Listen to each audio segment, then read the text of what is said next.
ஒரு கை பாத்துறேன். அத்தை, எல்லாத்துக்கும் ஒரு லிமிட் இருக்கு. நானும் வீட்டுக்கு வந்த நாள்ல இருந்து பாத்துட்டு இருக்கேன். எல்லாத்துக்கும் குறை சொல்றீங்க. சரி, வயசானங்களாச்சே, நம்ம கொஞ்சம் பொறுமையா போவோம். அப்படி விட்டு கொடுத்து போனா ஏறி தலையில உக்காந்துப்பீங்களா? இனிமே பொறுத்துலாம் போக மாட்டாத்த. மரியாதை கொடுத்தா மரியாதை கிடைக்கும், அவ்வளவுதான். இனிமே என்கிட்ட ஒரு நடிப்பு, உங்க பையன் கிட்ட ஒரு நடிப்புன்னு வச்சுக்கிட்டீங்கன்னா அவ்வளோ.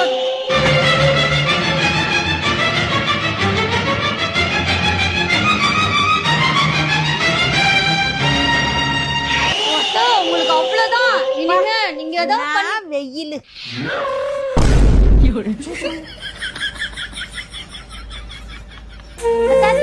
வாங்க கொடுங்க கொடுங்க. என்னம்மா பொம்மைக்கு ஏன் புடவை கட்டி இருக்கு? அதுவாத்த பாப்பா விளையாடிட்டு இருந்தா. சரிம்மா சரிம்மா. சாம்பார் ஆப்பு எனக்கு